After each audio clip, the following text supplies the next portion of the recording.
Bueno, hace 100 años así lucían las fábricas, digamos. Desde el inicio de la humanidad hasta 200 años atrás, la principal preocupación de los seres humanos era procurarse alimento. Con la revolución industrial, que es muy reciente en la historia de la humanidad, todo eso empezó a cambiar. Y hace 100 años empezamos a poder procurarnos bienes también, además de alimentos. Bueno, el modelo que se adoptó en 100 años atrás fue un modelo de crecimiento constante y de mecanismo de labor. ¿Qué quiere decir esto? Yo cada vez produzco más. Para producir más, cada vez empleo a más gente, y esa misma gente es la que puede comprar la producción y mejorar su nivel de vida. Esto al principio funcionaba excelentemente bien, o sea, permitía que cada vez más gente se incorpore al consumo y que cada vez se generen más bienes. Pero, ¿qué fue lo que fue pasando? Con el correr de los años, el aumento de producción no significaba ya un aumento de gente trabajando, sino que empezó la automatización. Y esto empezó a cortar el ciclo de, bueno, la misma gente que está empleada en las industrias es la que consume, empezó a tener problemas ese mecanismo. Y esto empezó hace mucho, o sea, si vemos cómo eran las fábricas antes, vamos a ver, fíjense lo que decía Keynes, que es un economista muy respetado, muchos políticos dicen que son keynesianos hoy en día. Fíjense lo que decía, estamos siendo afectados por una nueva forma de enfermedad, la cual algunos sectores tal vez nunca hayan escuchado, pero seguramente escucharán en los próximos años, el desempleo tecnológico. Esto significa desempleo debido a que nuestras capacidades y descubrimientos tecnológicos nos permiten sobrepasar el uso del trabajo más rápido de lo que podemos encontrar nuevos trabajos para esas personas desempleadas. Esto quiere decir que ya en 1930 se empezaron a inventar trabajos que no cubrían necesidades reales y que ya el desempleo tecnológico era una realidad. Y a esto se vio en parte la crisis del 30, la famosa crisis del 30 en Estados Unidos. Muchos de ustedes se preguntan, ¿el desempleo realmente es un problema? ¿Cómo puede ser que no se pueda solucionar, que siempre haya desempleo, que sea crónico y que en realidad esté en aumento? Y yo me pregunto todo lo contrario. ¿Cómo puede ser que la mayoría de la gente tenga trabajo? Y ustedes se preguntarán, ¿por qué te preguntas eso? Porque si en 1930 tenían problemas, ¿está bien? Cuando las fábricas todavía eran así, ¿no? Llenas de gente. Hoy que son así, ¿cómo puede ser que la gente todavía tenga trabajo? Y no solo las fábricas, donde podemos decir que la relación de productividad es 100 a 1. Una persona manejando robots puede hacer el trabajo que antes hacía 100 personas. Hoy una persona con una cosechadora y una sembradora hace el trabajo de 125 personas más o menos hace 100 años que no tenían esa tecnología. Hoy una persona con una computadora y con una planilla de Excel hace el trabajo de 100 o más personas hace 50 años, cuando no existía ni siquiera la calculadora, ¿está bien? O hace 70 años. Donde para llevar la contabilidad de cualquier negocio se necesitaba un ejército de gente haciendo cálculos. O sea, ¿cómo puede ser si aumentamos nuestra productividad 100 veces? ¿Cómo puede ser que hayamos generado tantos trabajos? Y mi presentación va a tratar de ejemplificar un poco eso. No contándoselo yo, sino armando un modelo acá en el escenario de nuestra, como el funcionamiento de la producción y el consumo. Un modelo es una representación simplificada que nos permite experimentar, nos permite sacar conclusiones y nos permite hacer predicciones.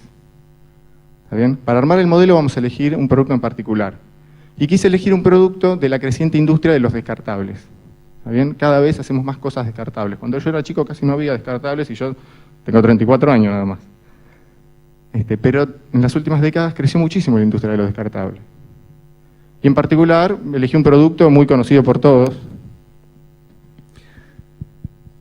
los vasitos descartables. ¿Está bien? Así que para hacer nuestro modelo vamos a ir haciendo subir a distintos sectores, distintas personas que se pongan la camiseta de distintos sectores de nuestra sociedad y vamos a ver qué pasa, vamos a experimentar un poquito. Así que invito a los primeros sectores involucrados en el ciclo de producción y consumo. Tenemos al consumidor, ponete de este lado, sos la última de la cadena. Por ahí sale en la cámara, chequen. Acá tenemos la industria manufacturera, por favor, señor manufacturero, por acá. Comerciante, va acá en el medio usted. Sector transporte, por favor. Y materia prima. A ver si están bien ordenados. Vos pasa entre manufactura y comercio. Disculpen que le dé la espalda. Error mío. Bueno, rímense un poquito más para allá. Es una cuestión de cosmética nomás, pero después van a venir más sectores. Bueno, entonces tenemos, no sé si todos lo sabrán, pero el plástico sale a través del petróleo. Es lo último que queda en la columna de la refinería. Entonces tenemos materia prima, sector manufacturero, transporte, sector de comercios mayoristas y minoristas y el consumidor. Vamos a empezar por el consumidor. A ver, señor consumidor, ¿cuántos vasos? En este caso vendría a ser un oficinista. ¿Está bien este consumidor? ¿Cuántos vasos descartables consume por día en la oficina? Bueno, a ver, cuando llego me tomo un vaso de café, luego tipo 11 más o menos, vuelvo a tomar un vaso de agua y después para almorzar me utilizo un vaso y nuevamente después de almorzar otro vaso más para un café. Y bueno, y antes de irme un vaso de agua. Serían más o menos 5 vasos por día. Digamos que podemos hacer un promedio que un oficinista utiliza 5 vasos por día descartables. Si nos ponemos a pensar que, por ejemplo, esta industria abastece a 1 millón de oficinistas, estamos generando y tirando por año 1.000 millones de vasos. La cuenta sería, ¿no? 200 días hábiles por 5 vasos, o sea, cada oficinista tira 1.000 vasos. Si hay 1 millón de oficinistas, 1.000 millones de vasos tirados al medio ambiente por año. ¿Le parece bien esto? Y la verdad que no está bueno. Vamos a ver cómo venimos del otro lado. ¿Tenemos materia prima para este ritmo de consumo? Sí, como partícipe del sector lo que puedo afirmar es que cada vez hay que ir a buscar nuestro producto a lugares más recógnitos. La extracción se está haciendo cada vez más compleja, pero bueno, sí, todavía queda. Bueno, esto que le estoy contando no es nada nuevo, ¿no? Ya hace tiempo, hace unos cuantos años que todos nos estamos dando cuenta que las materias primas no son infinitas, que se están agotando, que no podemos generar tantos residuos, y ha surgido un mecanismo que en los últimos años ha crecido muchísimo, que ayuda un poco con el tema de las materias primas, ayuda un poco a reducir el impacto ambiental y ayuda a que también nos sintamos un poco mejor cuando consumimos y generamos residuos. Les pido que recibamos con un fuerte aplauso al sector de reciclaje.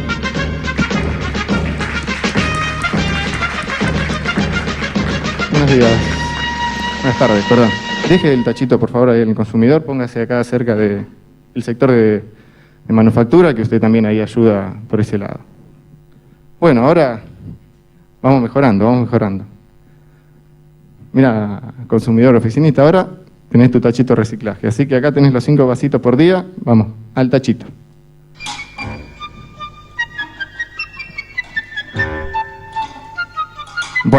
Bueno, uno fue a parar al medio ambiente, pero 80% de reciclaje no está nada mal. Yo no lo tengo que mover, perdón. Cada uno con su rol.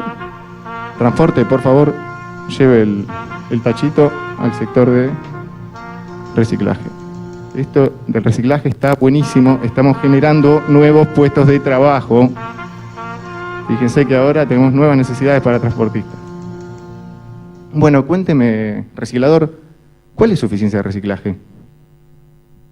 Bueno, del todo el material que me das, puedo restaurar un 75%, el otro 25% se desperdicia, digamos. Bueno, o sea que de 4 vasitos, 3 los puedes utilizar, o uno más va para el medio ambiente, pero bueno, dentro de todo, digamos que de 5 vasitos recuperamos 3. No está nada mal. ¿Cómo ahora cuánto venimos mucho mejor? O sea, vos ahora tenés que reponer 2 vasitos cada 5 nada más. Sí, haciendo mirada angosta, a muchos nos pone una sonrisa esto, como que, upa, se está haciendo un poco de ahorro de recursos. Pero bueno, yo tengo que seguir proveyendo de mi producto para que el transporte pueda mover estas materias a ser recicladas. O sea, se sigue usando. Ha aportado un logro significante, pero bueno, sigue siendo utilizado. O sea, si bien ahorramos en materia prima, también ahora hay que darle combustible a los nuevos camiones para llevar los productos reciclados y también hay que darle energía a la fábrica recicladora. Pero así todo, la cosa mejoró. Lo cierto es que hay organismos que miden el uso de los recursos del planeta y el ritmo de regeneración. Y hoy en día estamos consumiendo los recursos renovables un 50% más rápido de lo que se regeneran. O sea, necesitaríamos una tierra y media para ser sustentables. Y eso solamente teniendo en cuenta los recursos renovables. Porque el petróleo ni siquiera es renovable. O sea, cuando se agote no hay más. O sea, puede tardar millones de años en renovarse.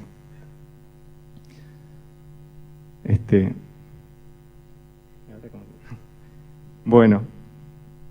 Entonces uno puede ponerse a pensar, bueno, pero si paráramos de crecer y reciclamos mucho más, ¿podríamos lograr sustentabilidad? ¿Quién se rió? Ay, ay, ay. Perdóneme, me escucha, ¿no? Sí, sí. Usted lo que dice es... ¿Puedo subir? Sí, sí. Usted lo que dijo recién es... ¿Sector financiero? ¿Usted? Sí, sí. A la pelota. A ver, a ver. A ver, jovencito. A ver, dígame una cosa. Usted lo que me dijo recién, lo que nos dijo a todos, es que hay que dejar de crecer. Yo simplemente decía que si dejáramos de crecer y No se reciclamos... puede. No se puede dejar de crecer. Es más, le voy a decir una cosa. La única opción posible que hay es el crecimiento continuo. Si no, mire, a ver, le vamos a preguntar si... ¿Hay algún empresario acá? A ver, algún empresario... Acá está, mire. Suba, suba. Sí, es muy importante, mira a toda la gente que está escuchando. La pregunta es la siguiente, va a ver lo que dice. ¿Cuáles son sus metas de producción para el año que viene? Bueno, estamos hablando de alrededor del 5% más. Si yo disminuyo mi escala y mi competitividad, la verdad que la competencia me come crudo. ¿Ve, jovencito? ¿Ve lo que yo le digo? Y mire, si le preguntamos a los representantes de los gobiernos, no sé si habrá en la sala algún representante de los gobiernos. Ah, por favor, venga, suba. Ahora va a ver, dejar de producir, dejar de crecer. A ver, ¿qué van a decir siempre? Que hay que seguir creciendo, que el crecimiento tiene que ser continuo, ¿o no? Tiene razón. Es cierto. Nosotros tenemos pronosticado para este año crecer un 5%. Tenemos que crecer y crecer y crecer. Acá el amigo financiero dice que si no crecemos vamos a entrar en recesión y eso es malo. Por eso fue clarísimo. Un año que usted no crezca y ya está en recesión. ¿Entiende? Pero, ¿le puedo hacer una pregunta? 5% tiene que aumentar la producción, ya produce 1.000 millones de vasitos al año. ¿A quién le va a vender los 50 millones de vasitos adicionales? Permiso, pero justamente cuando me interrumpí acá el amigo, estaba hablando con el sector de marketing. Cargué un estudio para hacer eso. Marketing, el sector que faltaba. ¿Y qué determinó el estudio de marketing? Y según el minucioso estudio de mercado, si le ponemos caras de Disney, de personajes de Disney a los vasos, y hacemos una buena campaña publicitaria, vamos a imponernos en las fiestas infantiles. Pero esto es una locura, o sea, si seguimos fabricando cada vez más productos que no necesitamos, estamos generando basura de manera gratuita, simplemente para después reciclarla, nunca vamos a lograr sostenibilidad. Pero no se puede dejar de crecer. ¿Cuál es la justificación para tener que seguir creciendo? Crecimiento no es lo mismo que desarrollo. Justificar. Yo no necesito ninguna justificación, señor. Acá la única opción posible es el crecimiento perpetuo. ¿Entiende? Pero, a ver, si todos tenemos conciencia ambiental, ¿cuál es la solución lógica? ¿No podríamos hacer un vasito 10 veces más pesado, con la pared un poquito más gruesa, se lo damos al oficinista, lo usa el año entero, después si quieren lo reciclamos, pero en vez de usar 1000 vasitos descartables usa un solo vaso? Eso sería una solución. Pero si ustedes se fijan, del reciclaje se habla en todos lados. todo el tiempo estamos escuchando reciclaje, políticas de reciclaje. Yo tengo, mi hija mayor tiene 4 años, va al jardín, ya le enseñan a reciclar, me agarra el vaso de yogur, lo lava y me mete el jabón, me dice, papi, te reciclé una jabonera. Pero de hacer las cosas para durar, de empezar a usar los bienes de forma eficiente, no se habla. ¿Por qué se lee tan poco de esto? ¿Quién es el que determina los temas que se discuten todos los días?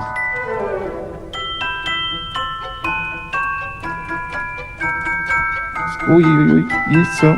Los medios de comunicación. Hola a todos, yo soy los medios de comunicación. Y somos los responsables de implantar los temas de agenda, básicamente. ¿Y cómo lo hacemos? Quizás se pregunten algunos. De manera muy sencilla, tenemos algunas personas que nos influencian, que tienen bastante poder en la sociedad. Pueden ser corporaciones, pueden ser gremios de trabajadores, pueden ser estados también, gobiernos, etcétera. Pero no solamente hablamos de lo que nos dicen ellos o lo que nos baja en línea, sino también de varias cosas que son noticias por sí mismas, podríamos decir. Un accidente automovilístico, una nevada muy fuerte, cualquier desastre natural. Bueno, a ver, qué bueno que tengo mi modelo acá listo, porque entonces me voy a poder fijar qué sector va a tener ganas de hablar, de hacer las cosas para durar, ¿no? Porque es la solución lógica. A ver, señor empresario, fíjese, si hace los vasitos 10 veces más pesados y lindos, los va a poder vender 10 veces más caros. A ver, querido, porque vos parece que mucho ingeniero, pero de matemáticas no te enseñaron muy bien. Vos me estás queriendo decir que en vez de colocar 1000 vasitos por año por oficinista, los reduzca, coloque uno solo. Qué bueno, está bien, lo puedo vender 10 veces más caro. Eso sería disminuir 100 veces mis ganancias. Es una locura completa lo que me está planteando. Bueno, pero probemos con otro. A ver, usted que es un orgulloso manufacturero y trabaja en la empresa del señor y tiene un sindicato bastante fuerte, ¿no está interesado en hacer productos que no sean una porquería para el medio ambiente innecesaria? ¿No le gustaría hacer vasitos para durar? En ese caso no, tendría que hacer un vaso cada 1000 que hacemos por día. Entonces nosotros debemos justificar nuestro empleo. Sí, es lógico. Y los transportistas no quieren salvar al planeta. Su sindicato es fuerte, también puede... No, mira, de lo que se transporta hoy se transportaría el 1%, o sea que de 100 trabajadores me quedaría solamente uno, ¿no? Y... A nosotros tampoco nos conviene facturar 100 veces menos. Pero, bueno, ¿y los gobiernos están para cuidarnos? Esto nos están matando todos, el medio ambiente. Estamos todos en el planeta, no nos podemos ir. Señor, nosotros no podemos impulsar de ninguna forma medidas que reduzcan nuestra recaudación y disminuyan de esta forma también los puestos de trabajo de la gente. O sea que ya entiendo por qué de esto no se habla. O sea, ningún sector de la sociedad va a hablar nunca de la obsolescencia planificada, de hacer las cosas para durar. O sea, Perdóneme un segundito. ¿A mí no me quiere preguntar? ¿No se da cuenta que la única opción posible es el crecimiento perpetuo? Cabeza dura. Pero esto es una locura, ¿se dan cuenta? O sea, yo hice el modelo medio inocentemente y ahora me encuentro con un complot total. Pero lo que estamos diciendo básicamente es lo más lógico del planeta. ¿Cómo, digamos, tenemos un solo planeta y tenemos que usar los recursos en forma eficiente? Pero claro, ahora entiendo cómo hicimos como sociedad para mantener el mecanismo de labor, para generar trabajo luego de haber aumentado nuestra productividad 100 veces. Estamos fabricando basura para reciclarla. Y mientras tanto nos estamos hundiendo en el barco como locos, todos juntos. De este modelo y esta experimentación, que se volvió bastante complejo, pero pudimos sacar unas cuantas conclusiones. Lo primero que vemos es que nuestro modelo socioeconómico falla en 3 aspectos fundamentales. Primero, tenemos un solo planeta y si tenemos que aumentar continuamente el ritmo de consumo de las materias primas, obviamente vamos a llegar a un colapso en algún momento por ese lado. Si no llegamos al colapso por ahí, si seguimos consumiendo cada vez más, vamos a llegar al colapso ambiental, al deterioro ambiental. Ya muchas organizaciones están diciendo que el punto de no retorno puede estar dentro de 30 años, por ejemplo, o menos, no se sabe bien qué va a pasar. Pero estamos influyendo muy fuerte el planeta. Y si cada año crecemos más que el anterior, obviamente en algún momento, no podemos determinar cuándo, pero va a pasar. Y es una cuestión de décadas, no de más que eso. Y por otro lado, esta férrea defensa de los puestos de trabajo, igualmente, de todas formas, es una batalla perdida. Porque el desempleo tecnológico continúa. Y ustedes, camioneros, que tienen un sindicato muy fuerte, ya existen los vehículos autónomos. Y los vehículos autónomos son baratos. Y ya está el de Volvo, ya está el Google Car, ya hay uno de la Universidad de Stanford. Son económicos, no necesitan conductor y más aún, son mucho más seguros.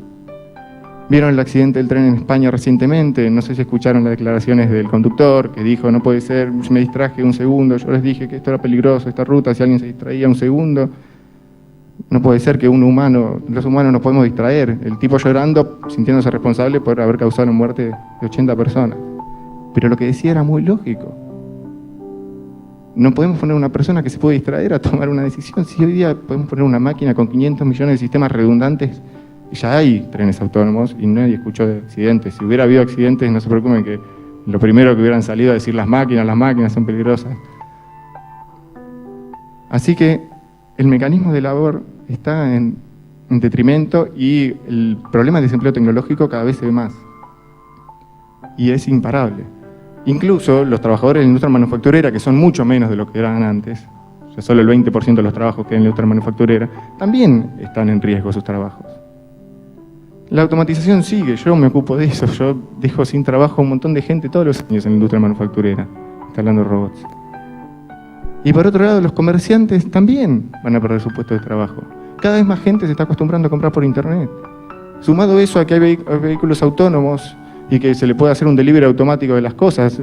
Hoy día un vehículo autónomo para volar, un helicóptero chiquito, un dron, cuesta $300.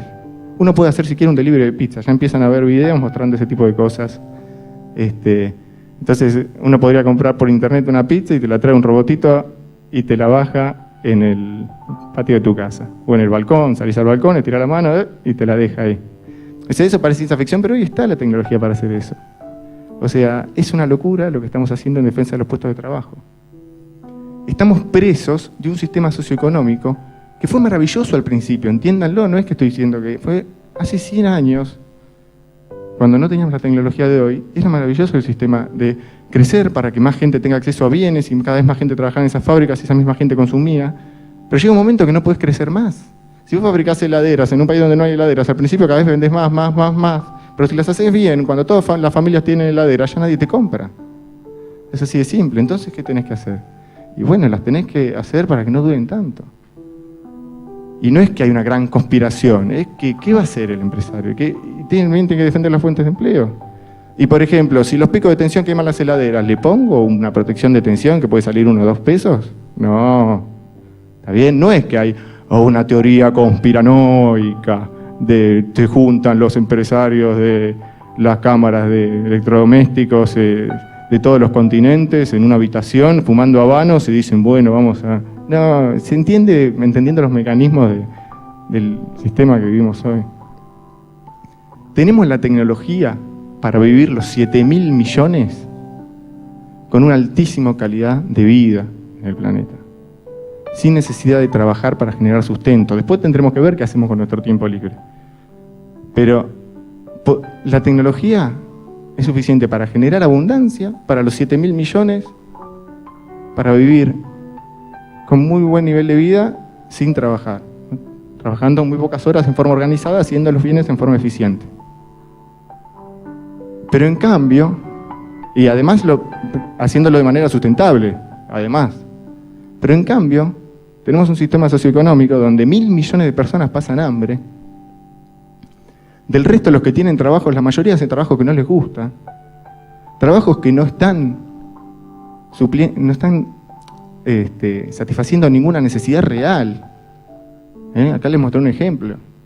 O sea, la mayoría de estos trabajos podrían reducirse, dejar el 1%, hacer vasos para durar, lograr sustentabilidad, pero no se puede. Me parecería que de ningún sector de la sociedad actual, va a surgir la solución a estos problemas. Lo acabamos de ver, experimentando un poco. ¿Está bien? Parecería ser que solo de la conciencia de una masa crítica de individuos va a surgir la construcción de una alternativa posible. El movimiento Segues, por ejemplo, propone un modelo económico basado en recursos.